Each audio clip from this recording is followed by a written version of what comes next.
Hello everyone, आपका स्वागत है आपके चैनल पे। जैसा कि आप जानते हैं कि मैं सीटेट का सीवी सीरीज़ कवर करा रही हूँ, तो उसमें हम सीडीपी का रोज़ 30 क्वेश्चन देखते हैं जो हमारा प्रीवियस ईयर से पूछा हुआ होता है।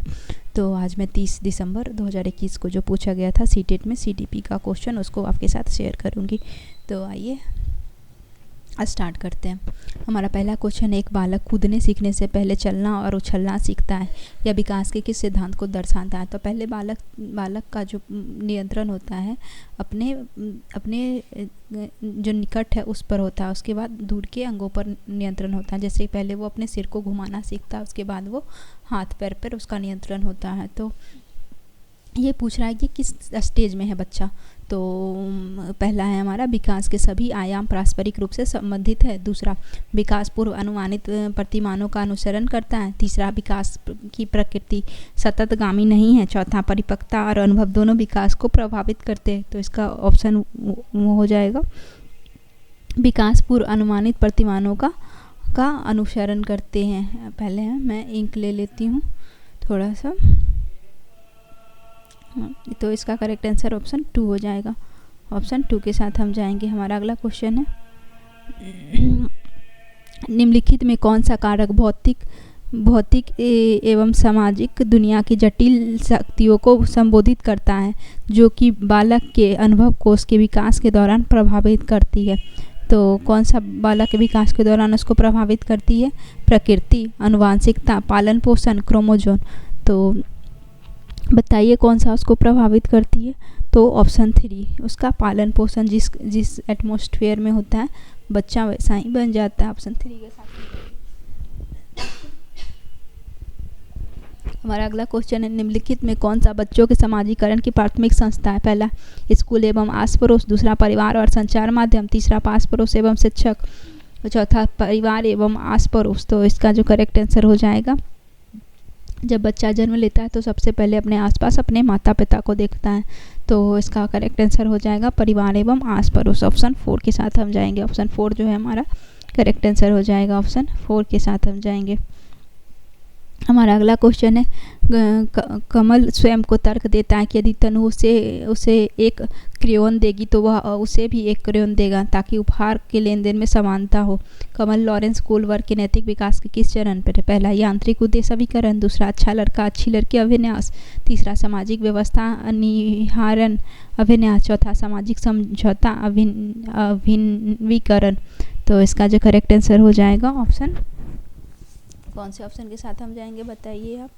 तो इसका जो करेक्ट आंसर हो जाएगा ऑप्शन 1, यांत्रिक उद्देश्य अभिनवीकरण। ऑप्शन 1 के साथ हम जाएंगे। अगला क्वेश्चन है हमारा, संज्ञानात्मक विकास के किस चरण में बच्चा एक दूसरे के साथ खेल संबंधित विचार साझा करता है और इस समझ को की संकेत वस्तु को दर्शाती है, सुदृढ़ करती है लेकिन संरक्षण करने में असक्षम होता है। पहला, संवेदीय पेशीय अवस्था। दूसरा, औपचारिक सक्रियता अवस्था। तीसरा, पूर्व संक्रियात्मक अवस्था। चौथा, मूर्त संक्रियात्मक अवस्था। तो इसका जो करेक्ट आंसर होगा ऑप्शन 3, पूर्व संक्रियात्मक अवस्था। ऑप्शन 3 के साथ हम जाएंगे। हमारा अगला क्वेश्चन है, एक 6 वर्षीय बालिका सोचती है कि लंबे गिलास में छोटे और चौड़े बर्तन से अधिक पानी आता है, यद्यपि उसकी आंख के सामने ही पानी एक बर्तन से दूसरे बर्तन में उल्टा गया। जीन पियाजे की बालिका की सोच की योग्यता की कमी के कारण। तो एक लंबा गिलास और एक चौड़ा गिलास है और वो जो 6 वर्ष की बच्ची है उसके सामने पानी उसमें डाल दिया जाता है। तो ये बालिका की, तो पियाजे के अनुसार ये जो योग्यता की कमी है तो वो नहीं समझ पाती कि किस में पानी ज़्यादा है। तो ये किस कारण होता है? पहला, क्रमबद्धता की योग्यता। दूसरा, सोपान क्रमिक वर्गीकरण योग्यता। तीसरा, अकेंद्रीयता। चौथा, अनुपातिक तर्क की योग्यता। तो इसका जो करेक्ट आंसर हो जाएगा ऑप्शन 3, इसका करेक्ट आंसर हो जाएगा ऑप्शन 3, अकेंद्रीयता की कमी के कारण ऐसा होता है। ऑप्शन 3 के साथ हम जाएंगे।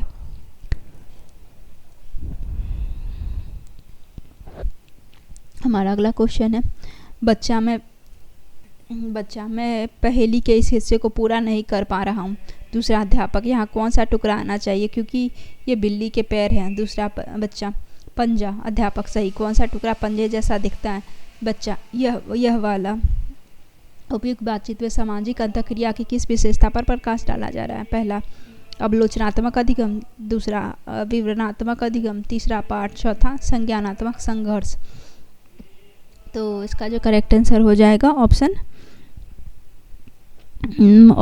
3 इसका करेक्ट आंसर हो जाएगा। बच्चे को यहाँ संकेत दिया जा रहा है, यानी कि कुछ सीखने के लिए उसकी सहायता की जा रही है, तो ये इसके फोल्डिंग हो जाएगा। ऑप्शन 3 से के साथ हम जाएंगे। अगला क्वेश्चन हमारा है, लेब वाइगोस्की का संज्ञानात्मक विकास का सिद्धांत किससे संबंधित है? पहला सामाजिक सांस्कृतिक दृष्टिकोण, दूसरा मनोवैज्ञानिक दृष्टिकोण, तीसरा व्यवहारवादी दृष्टिकोण, चौथा ऐतिहासिक दृष्टिकोण। तो लेब वाइगोस्की के संज्ञानात्मक विकास जो है किससे संबंधित है? तो इसका करेक्ट आंसर हो जाएगा ऑप्शन 1 सामाजिक सांस्कृतिक दृष्टिकोण से लेब वाइगोस्की का संज्ञानात्मक सिद्धांत संबंधित है, सामाजिक सांस्कृतिक दृष्टिकोण। अगला क्वेश्चन देखते हैं, जीन पियाजे के सिद्धांत पर आधारित एक रचनावादी कक्षा में बच्चे किस तरह से सीखते हैं? बड़ों को अनुकरण करके सीखते हैं? नहीं। बड़े द्वारा की गई व्याख्या से सीखते हैं? नहीं। पुरस्कार के प्रयास से सीखते? नहीं। स्वस्फूर्ति गतिविधि से सीखते हैं? ऑप्शन 4 इसका करेक्ट आंसर हो जाएगा। ऑप्शन 4 के साथ हम जाएंगे। अगला क्वेश्चन देखते हैं, हार्वर्ड गार्डनर के बहुबुद्धि सिद्धांत के अनुसार यदि किसी व्यक्ति में दूसरे के अभिप्राय, भावना, व्यवहार को समझने की योग्यता है तो उसे निम्नलिखित में कौन सी बुद्धि कही जाएगी? पहला व्यवहारवादी बुद्धि, दूसरा अनुभवजन्य, तीसरा सामाजिक बुद्धि, चौथा अंतःव्यक्ति। तो इसका जो करेक्ट आंसर होना चाहिए ऑप्शन 4 इसका करेक्ट आंसर होना चाहिए, अंतःव्यक्ति। ऑप्शन 4 के साथ जाएंगे। अगला क्वेश्चन देखते हैं, अध्यापक को उदाहरण देते हुए महिलाओं को नर्स एवं अध्यापिका दिखाने में तथा पुरुष को डॉक्टर या पायलट दिखाने तक सीमित नहीं करना चाहिए, इससे चिन्हित होता है। तो महिला जो होती है डॉक्टर या नर्सी, ये टीचर या नर्सी बनेगी यह दिखाना, और पुरुष जो है डॉक्टर या पायलट दिखाने तक सीमित नहीं रहना, यह क्या चिन्हित करता है? तो ये जेंडर रूढ़िवादिता को चिन्हित करता है। ऑप्शन जो है जेंडर रूढ़िवादिता और जेंडर लचीलापन, ये दोनों को दिखाता है। ऑप्शन 2 और 3 इसका करेक्ट आंसर हो जाएगा। ऑप्शन 2 और 3 के साथ हम जाएंगे, ऑप्शन 2 और ऑप्शन 4 के साथ जाएंगे। जेंडर रूढ़िवादिता को दिखाता है और जेंडर समानता समरूपता को भी दिखाता है। आगे देखते हैं हम,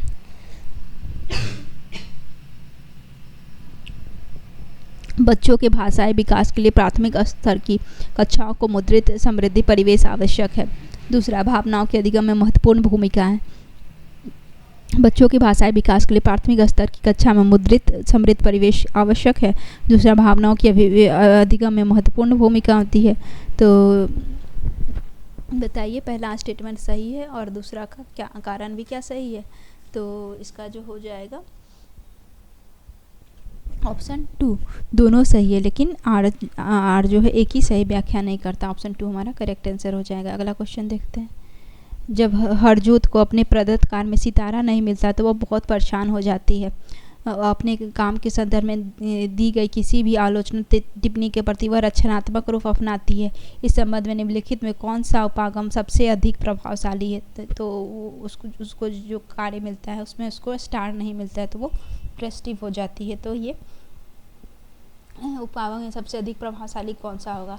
तो उसे रचनात्मक प्रतिपुष्टि देना और अपना काम दोहराने के लिए कहना। दूसरा, यह सुनिश्चित करे कि उसे उसके हर प्रदत्त कार्य में सितारा मिले जिससे वह परेशान न हो, न तो उसको दोहराने के लिए कार्य को कहेंगे और ना ही उसको सितारा ऐसा कहेंगे। और उसके बाद यह सुनिश्चित करना कि उसे किसी भी प्रदत्त कार्य में कोई सितारा या पुरस्कार न मिले, उसके लिए उसकी मदद पर। ऑप्शन 3 भी गलत हो जाएगा, उसे किसी तरह की प्रतिपुष्टि न देना। तो इसका करेक्ट आंसर हो जाएगा ऑप्शन 1, उसे रचनात्मक पुष्टि देना और अपने काम को दोहराने के लिए कहना। इसका जो करेक्ट आंसर हो जाएगा ऑप्शन 1 इसका करेक्ट आंसर हो जाएगा। अगला क्वेश्चन, निम्नलिखित में कौन सी पोर्टफोलियो की विशेषता नहीं है? पहला, पोर्टफोलियो समय समय विशेष के दौरान किए गए कार्य को संकल्पित करता है और विकासात्मक परिवर्तन पर प्रकाश डालता है। दूसरा, पोर्टफोलियो विद्यार्थियों के अभिकल्प करने, संग्रह करने और मूल्यांकन में संलग्न करता है। तीसरा, पोर्टफोलियो विद्यार्थियों को स्वयं की अधिगम प्रगति के आकलन में संलग्न करके स्वनियमितता को सम्मूल करता है।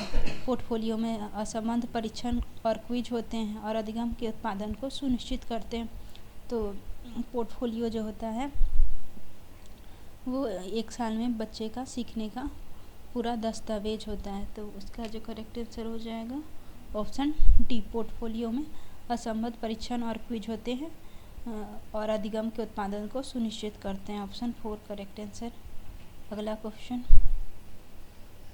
समान कक्षा में विशेष आवश्यकता वाले बच्चे को शामिल करने का उद्देश्य प्राप्त करने के लिए अध्यापक को क्या करना चाहिए? पहला, बालक विशेष के मजबूत पक्ष, रुचि और आवश्यकता की पहचान करना। दूसरा, व्यक्तिगत भिन्नता का निरादर करना और एक समानता सुनिश्चित करना। तीसरा, अधिगम को सहज बनाने के लिए आकलन युक्तियों का अनुकूलन करना। चौथा, प्रत्येक के लिए व्यक्तिगत शिक्षा की योजना बनाना। तो इसका जो है करेक्ट आंसर हो जाएगा ऑप्शन 3।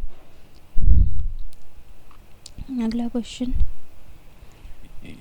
प्रकाश, ध्वनि, स्पर्श और अन्य संवेदित जानकारी के प्रति अति संवेदनशीलता, संचार में शाब्दिक शिक्षण और अशाब्दिक होना, नित्यक्रम पर प्रत्येक व्यक्ति को अति निर्भरता और दूसरे को से नज़र चुराना किस बच्चे के प्राथमिक लक्षण है? पहला, श्रवण अक्षमता। दूसरा, बौद्धिक अक्षमता। तीसरा, श्रवण स्पेक्ट्रम। चौथा, दृष्टि अक्षमता। तो इसका करेक्ट आंसर हो जाएगा ऑप्शन 3 स्वलीन स्पेक्ट्रम, जिसमें बच्चा न तो अपने बात को समझ दूसरे तक पहुंचाता है, न ही दूसरे के बात को समझ पाता है। हमारा अगला क्वेश्चन है, निम्नलिखित में कौन सी रणनीति कक्षा में सुविधा वंचित समूह से आने वाले बच्चों को शामिल करने के लिए प्रभावशाली नहीं रहेगी? पहला, कक्षा में होने वाली चर्चा में शामिल होने के अवसर देना। दूसरा, विद्यालय की सभी गतिविधियों में बच्चों की सहभागिता सुनिश्चित करना। तीसरा, बच्चों की उपस्थिति और ठहराव की नियमित मॉनिटरिंग। चौथा, समूह सम्यता के आधार पर पृथक पृथक बैठने की व्यवस्था। तो इसका जो है करेक्ट आंसर हो जाएगा ऑप्शन 4। अगला क्वेश्चन देखते हैं, डिस्फेजिया इसमें मैच करना है। डिस्फेजिया किससे संबंधित है? डिस्प्रॉक्सिया, डिस्कैल्कुलिया, डिस्ग्राफिया। तो पहला ऑप्शन दिया है संतुलन, सूक्ष्म गत्यात्मक नियंत्रण, गतिबोधक, संयंत्र करने वाले रोजमर्रा के कार्य को करने में कठिनाई। तो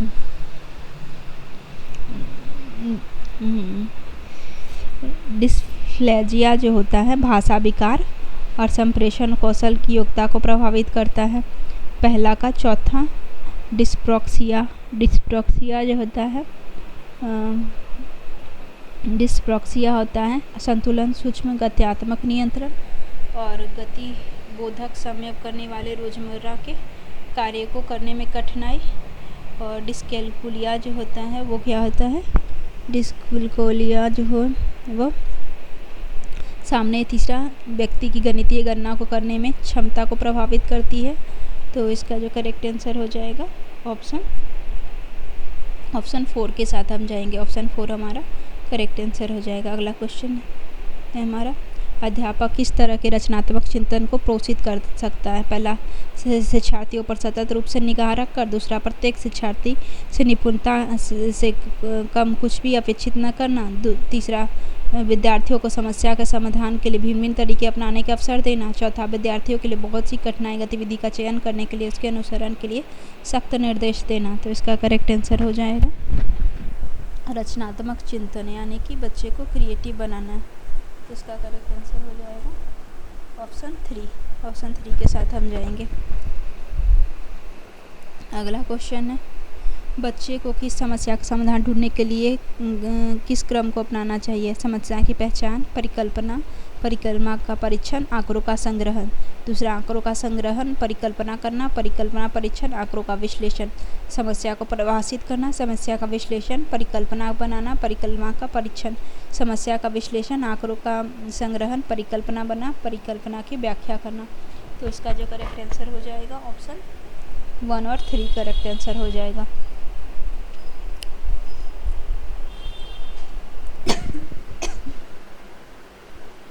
अगला क्वेश्चन है, वह शिक्षिका जो यह मानती है कि उसकी कक्षा का प्रत्येक छात्र अधिक अध्ययन करने से अपना प्रदर्शन सुधारने में सक्षम है। बच्चे की सफलता का श्रेय किसे दिया जाता है?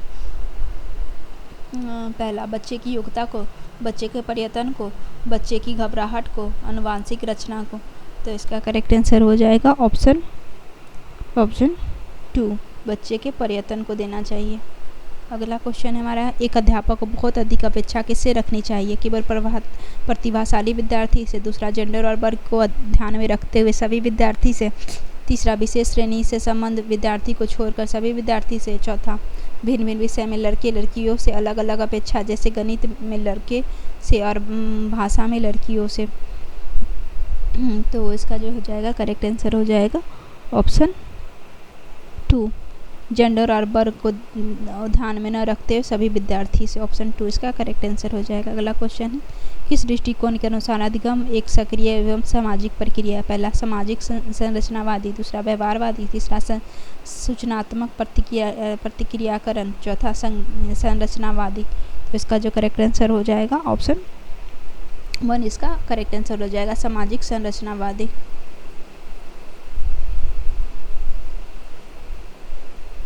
पीटर कहता है मैं सफल हूँ क्योंकि मैं मूर्ख हूँ, और इसका मतलब है कि मैं हमेशा ही असफल रहूँगा। यह क्या दर्शाता है? पहला अपसारी चिंतन, दूसरा स्वतः यथार्थता, तीसरा उपलब्धि परिपक्वता, चौथा सीखी गई निसहायता। तो इसका जो है करेक्ट आंसर हो जाएगा ऑप्शन 4 इसका सीखी गई निसहायता। ऑप्शन 4 इसका करेक्ट आंसर। अगला क्वेश्चन देखते हैं, राष्ट्रीय शिक्षा नीति के अनुसार डैश का प्रयोग डैश को प्रोत्साहित करने के लिए किया जाना चाहिए? पहला कंठस्थीकरण प्रत्यास्मरण, दूसरा कंठस्थीकरण समालोचनात्मक चिंतन, तीसरा अनुभवजनित अधिगम समालोचनात्मक चिंतन, चौथा अनुभवजनित अधिगम प्रत्यास्मरण। तो इसका करेक्ट आंसर हो जाएगा ऑप्शन 3, अनुभवजनित अधिगम समालोचनात्मक चिंतन।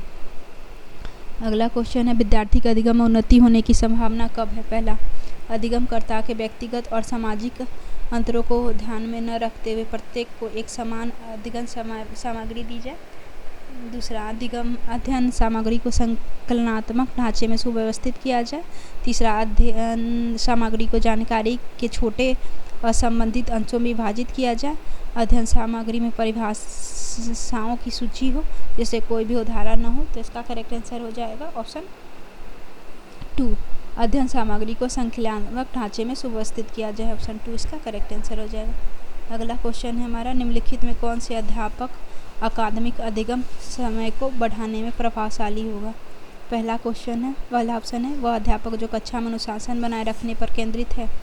वह जब भी देखता है कि उसे विद्यार्थी दिए गए अनुसार कार्य नहीं कर रहा है तो उसे फटकारता है।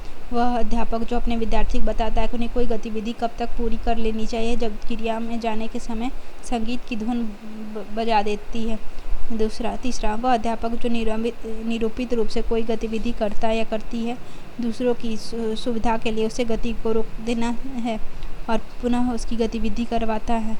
वह अध्यापक जो विद्यार्थी की अपेक्षा करता है कि एकदम सीधे बैठे और अपना पूरा ध्यान पट के नकल से उतार कर रखे। तो अकादमिक अधिगम समय को बढ़ाने में कौन सा प्रभावशाली होगा? तो ये जो इसका करेक्ट आंसर हो जाएगा ऑप्शन 2। ऑप्शन 2 के साथ जाएंगे। हमारा अगला क्वेश्चन है, जब कोई विद्यार्थी परीक्षा में सफल होता है तो इसका अर्थ है बालक ने अच्छी तरह से याद नहीं किया। दूसरा, अध्यापक असफल हो गए, उसे बालक के अतिरिक्त कक्षा का प्रावधान करना चाहिए था। तीसरा, बालक विद्यालय में पढ़ने के योग्य नहीं है। चौथा, यह व्यवस्था असफलता है। तो इसका जो करेक्ट आंसर हो जाएगा ऑप्शन 4 इसका करेक्ट आंसर हो जाएगा, व्यवस्था की असफलता है। अगला क्वेश्चन है, विद्यार्थी को अर्थ ग्रहण करने में अपनी स्वाभाविक रुचियों को पोषण करने के लिए अवसर मिलने चाहिए, जैसे कि तरह तरह की वस्तुओं का उपयोग करना, प्रयोग एवं परीक्षण करना, मानस मंथन और चर्चाएँ करना। चौथा, अधिगम की प्रकृति और क्रियाशीलता और अधिगम की प्रकृति क्रियाशील और सामाजिक है। तो इसका करेक्ट आंसर हो जाएगा, दोनों सही है और पहला हमारा करेक्ट आंसर हो जाएगा। धन्यवाद।